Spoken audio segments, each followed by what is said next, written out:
1990-yillarda davlat agrosanoatini boshqargan. 1994-1998-yillarda qishloq va suv xo'jaligi vaziri bo'lib ishlagan.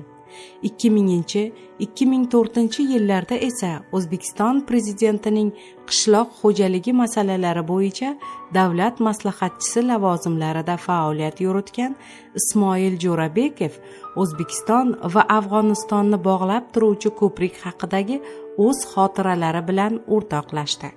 Quyida uning xotiralari taqdim etiladi. Bu voqeani aslo unutmayman.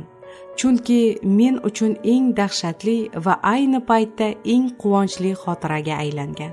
Dahshatli deyishimning boisi O'zbekiston Respublikasining birinchi prezidenti marhum Islom Karimovning buyrug'ini bajarmaganim edi. Xotiram pand bermagan bo'lsa, o'sha kuni ertalab edi. Islom Karimov huzuriga chaqirib, Amudaryo ustiga qurilgan ko'prik ustida bo'layotgan ayanchli vaziyatni qisqacha tushuntirdi-da, maxsus tuzilgan komissiyaga rahbar etib tayinlanganimni, hoziroq voqea yuz bergan joyga yetib borib, ko'prikni egallab olgan afg'onistonliklardan tozalashimni va uni darhol portlatib yuborishimni qattiq tayinladilar. Bu payt men O'zbekiston Respublikasi Vazirlar Mahkamasi raisining birinchi o'rinbosari lavozimida ishlar edim. Rostini aytsam, o'sha paytda ko'prik ustidagi vaziyat haqida to'liq tasavvurga ega bo'lmagan holatimda bunday muhim topshiriqni menga ishonib topshirgani uchun xursand bo'ldim. Axir ne generallar, vazirlar va boshqa yuqori lavozimli shaxslar bor edi-da. Komissiyaga kimlar kiritilganini bilgach, bajaraman deya yo'lga tushdim. Ko'prik to'g'risida ancha ma'lumotga ega edim. U sobiq Sovet ittifoqining O'rta Osiyodagi eng katta va qurilishi salkam 4 yil davom etgan ulkan inshootlardan biri edi. 1970-yillarda qurilishi boshlangan bo'lsa, 1974-yilga kelib foydalanishga topshirilgan. Mazkur ko'prik orqali nafaqat qo'shni respublikalarning, balki butun Yevropa mamlakatlarining Afg'oniston xalqiga ko'rsatiladigan insonparvarlik yordamlari, oziq-ovqat, dori-darmon, kiyim-kechaklar ortilgan transport vositalari o'ta boshlagan edi. Shuning uchun ham strategik ahamiyatga ega bo'lgan muhim obyekt sanalardi. Bizning askarlar tomonidan jiddiy qo'riqlanardi. Boisi Afg'on yurtida fuqarolik urushlari to'xtamagan. Har xil guruhlar, to'dalar paydo bo'lib, hokimiyat uchun kurash olib borar. Buning oqibatida oddiy odamlar jabr, sitam ko'rardi.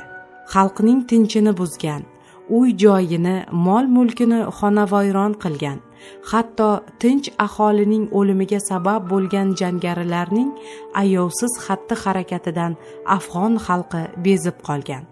Ular ayni paytda qo'shni respublikalarning aholisini ham tashvishga solib qo'ygandi. Bundan avvalo O'zbekiston xavotirda edi. Ishga tushirilgan yangi ko'prik o'zbek va afg'on xalqlarini bir-biriga yaqinlashtirishi bilan birga ancha tashvishga ham solgandi. Ma'lumki, dunyo bo'yicha yetishtirilayotgan giyohvand moddalarning eng ko'p qismi Afg'onistonda o'stirilar va o'nlab maxfiy yo'llar orqali turli davlatlarga tarqatilardi. Bu baloning yo'lini to'sishga hali jiddiy kirishilmagan edi. Buning ustiga mustaqillikka erishganiga bor yo'g'i 6-7 yil bo'lgan mamlakatlarning chegaralari hali uncha mustahkam emas. Mudofaa ishlariga endi kirishilayotgan edi. Birinchi xavf jangarilar bo'lsa, ikkinchi xatar og'u edi. Prezidentning tashvishini to'g'ri anglaganday bo'ldim. Ammo voqea sodir bo'lgan joyga yetib kelganimda vaziyat men o'ylagandan ko'ra 1000 chandon og'irroq ekan. Ko'prik usti afg'onistonlik xotin xalajlar, erkaklar, chol kampirlar, bola chaqalar bilan batamom to'la edi. Ko'prik ortida ham tumonat odam. Chamamda ularning soni 3-4 ming atrofida edi. Hammalari baqirgan, chaqirgan, talablari bitta: chegarani ochinglar, bizlarni O'zbekistonga o'tkazinglar, o'zbek yerida tinch osuda yashashimizga imkon beringlar, adosiz urush, beqiyos xavfu xatar tinka madorimizni quritdi. Bizni o'tkazinglar, oilamizni, norasida farzandlarimizni saqlab qolaylik. Bu haqiqatdan ham ayanchli manzara edi. Ular najot istab biz tomon intilishardi. Rahmimiz keldi. Beixtiyor yordam qo'lini cho'zib, boshiga tushgan musibatga malham bo'lish ko'nglimizdan o'tdi. Biroq buyruq boshqa edi. Ko'prikni, odamlarni tozalash va portlatish. Juda qiyin ahvolga tushib qoldim. Nima qilish kerak? Yurtiga qaytishni istamayotgan odamlar bilan qay yo'sinda gaplashish lozim? Prezident buyrug'ini odamlarga aytsam, ular qanday ahvolga tusharkin? Umuman bu topshiriqni oshkor qilish mumkinmi?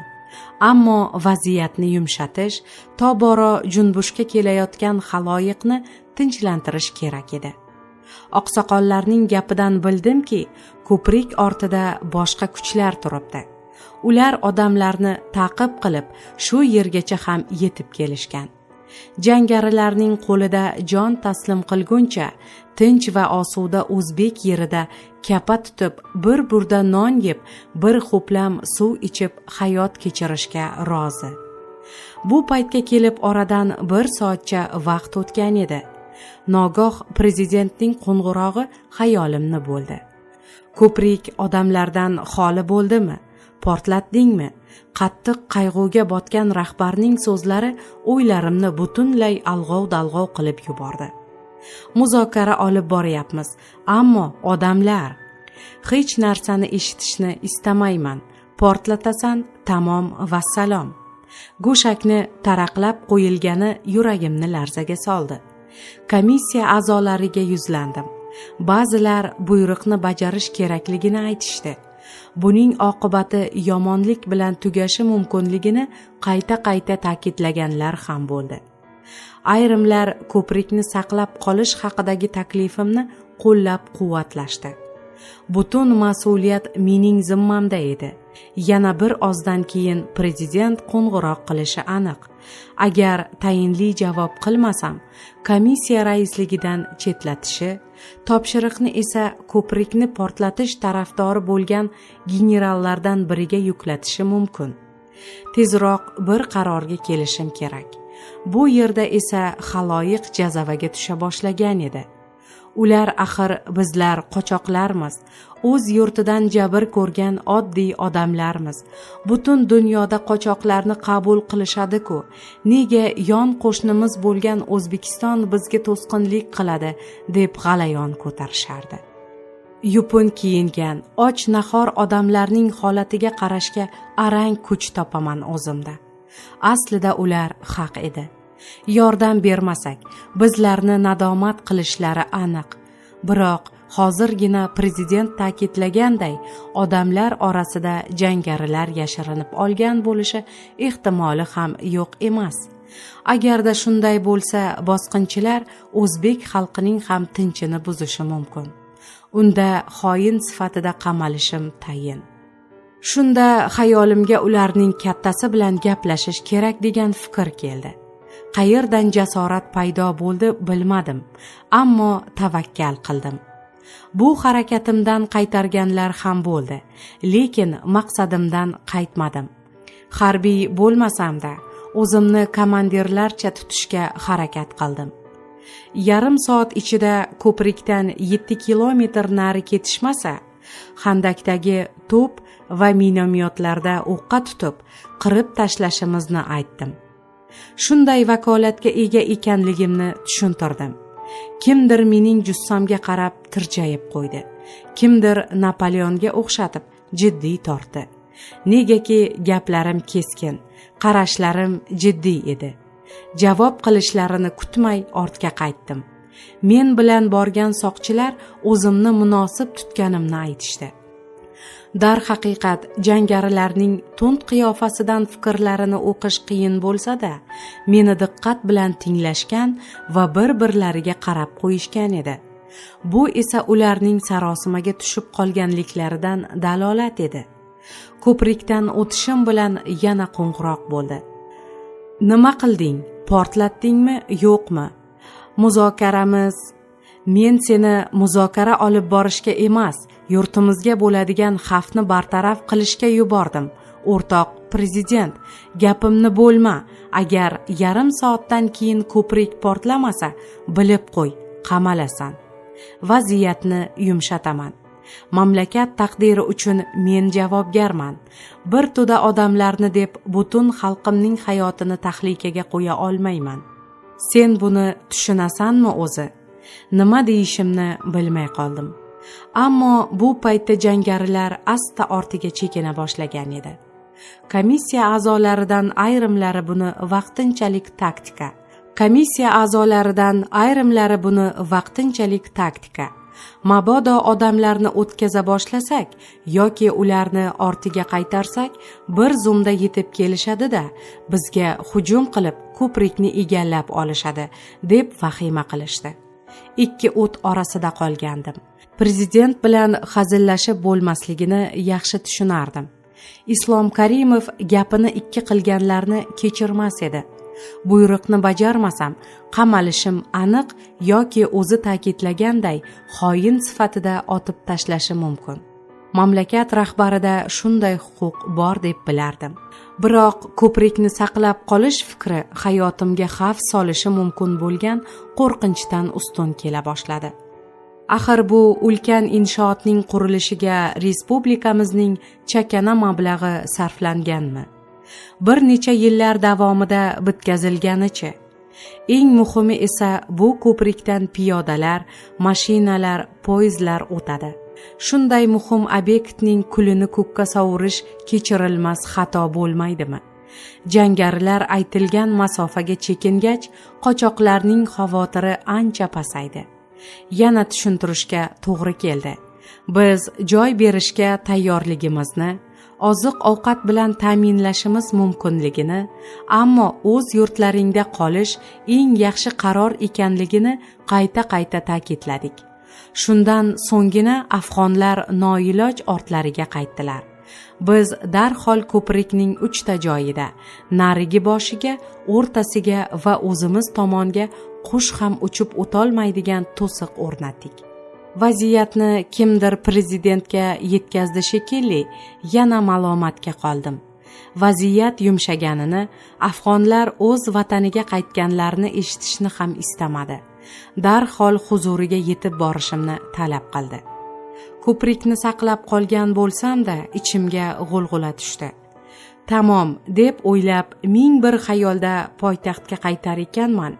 Tribunalga topshirsa kerak yoki milliy xavfsizlik xodimlariga buyursa, to'g'ri yerto'laga tashlashadi.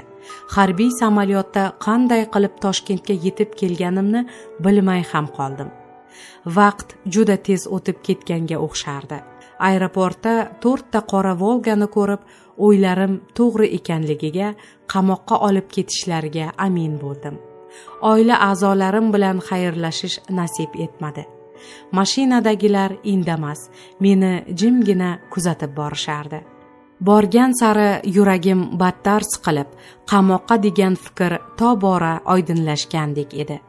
Hech bo'lmasa javobimni eshitarmikin, deya g'amga botaman yo'l-yo'lakay. Biroq ko'prikni saqlab qoldim. Do'stlik rishtalarini uzilishiga imkon bermadim. Bu bilan O'zbekiston obro'-e'tiborini butun dunyo oldida saqlab qoldim-ku, degan fikrlar menga taskin bersa-da, qamalishim oilam sha'niga yaxshi emas-da, deb yana qayg'uga botdim. Yo'l chetida xotirjam yurib borayotgan odamlarga tikilaman. Kampirini yetaklab olgan qariyaning viqor bilan qadam tashlashlari havasimni keltiradi. Nabirasini qo'lidan tutgan oqsoqol qalbimni titratadi. Menga ham nasib qilarmikin bunday baxt, degan orzu ich-etimni tirnay boshladi. Bu orada mashina men o'ylagan sovuq va dahshatli manzil tomon elsa-da, prezident qarorgohi sari yo'nalish oldi. Ko'nglim baribir taskin topmadi. Qamashdan oldin aybimni bo'ynimga qo'ysa kerak. Barchaning oldiga vatan xoini deb atasa kerak. Prezident qabulxonasiga kirarkanman, jangarilarning dala komandiri bilan bo'lib muzokarada o'tganda paydo bo'lgan jasoratdan asar ham qolmaganday tuyuldi. Uning qarshisida har qanday odam ham sarosimaga tushib qolardi. Uning nigohlariga qarashga uncha-muncha odam botinolmas edi. Islom Karimovda rahbarga xos salobat, iqtidor, siyosiy kuch, qudrat bor edi. Biz uni doim jiddiy ko'rganimiz bois yaqinlashishga hayiqardik. Lekin haligilarni ortga chekintirishga majbur qilgan jasoratimdan hali cho'g' qolgan ekan. O'zimni munosib tutib ichkariga dadil kirib bordim. Qovog'idan qor yog'ayotgan prezidentning vajohatini ko'rib, nima deyishni bilmay qoldim. U salomimga alik ham olmagandi. Shunday bo'lsa-da, qo'limdagi chizmalarni stol ustiga yozib, ko'prik odamlardan butunlay tozalanganini, uning 3 ta joyga mustahkam to'siq o'rnatganimizni, endi u yerda hech kimsa o'ta olmasligini tushuntirdim. Agar portlatib yuborganimizda endigina mustaqillikni qo'lga kiritgan O'zbekiston uchun juda xunuk ish bo'lishini, xalqaro miqyosda obro'si tushib ketishini, qochoqlarga yordam berish, ularni so'zsiz qabul qilish o'rniga jabrdiydalardan qutulish uchun xiyonatkorona yo'l tutganimizni butun olamga ovoza qilishlari aniq ekanligini ta'kidlashga o'zimda kuch topa oldim. Bunday isnodni ko'tarish og'ir bo'lishi, birinchi navbatda musulmon davlatlar bizdan yuz o'girishini, bunday tutgan pozitsiyamizni Birlashgan Millatlar Tashkiloti ham oqlamasligini aytganimcha qora terga botdim. Ammo ichimdagini to'kib soldim. Qamalishdan yoki otilishdan avval hammasini aytib olgim keldi. Hamjamiyat oldidagi burchimiz, obro' e'tiborimiz haqidagi nidolarim prezidentga biroz ta'sir qildi chog'i. Yuzidagi qahr, g'azab ifodasi so'nib, yonoqlariga sal qon yugura boshladi. Buni ko'rib yengil tortdim, lekin oyoqlarimda mador qolmagan edi. Beixtiyor stulga o'tirib qoldim. Islom Karimov xona bo'ylab yurarkan, hamon indamas. Jahlidan tushgan ko'rinsa-da, qovoqlari butunlay ochilmagan. Peshonasidagi ajinlar saqlanib turardi. Ortimga o'tib, u yoqdan bu yoqqa yura boshlaganida ichimga yana g'ulg'ula tushdi. Tik turishga urindim, lekin toliqqan oyoqlarim o'zimga bo'ysunmadi. Hukmni ko'zlarimga tik qarab emas, ortimdan aytsa kerak, deya o'ylay boshladim. Bir payt prezidentning qadam tovushlari shundoq ortimga kelganda tindi. Mening ham nafas olishim to'xtab qolganday bo'ldi. Hammasi tamom. Asta o'rnimdan qo'zg'aldim. Har qanday jazoni tik turib qabul qilgim keldi. Hali butunlay qaddimni rostlab olmagan edim. Yelkamga yengilgina shappati tushdi. Bu xatti harakat nimaning alomati ekanligini anglolmay qoldim. Axir xayolim ming bir xavotir bilan band edi-da. Asta o'girilib prezidentga nigoh tashladim. Bu paytda uning chehrasi ancha yorishgan edi. To'g'ri qilding, portlatmay, yaxshi qilding. Bu gapni eshitguncha ichimdan nelar o'tgani o'zimga-yu yolg'iz Allohga ayon. Termizdan poytaxtga uchib kelgunimcha o'tgan vaqt, prezident qarshisida yarim soat tushuntiruv meni bir necha yilga qaratdi. Negaki bu oraliqda yuragim tortgan g'am anduhning chegarasi yo'q edi. Lekin hammasi yaxshilik bilan yakunlandi. Shunday qilib Islom Karimov huzuridan eson omon chiqib keldim. Bor haqiqat shu.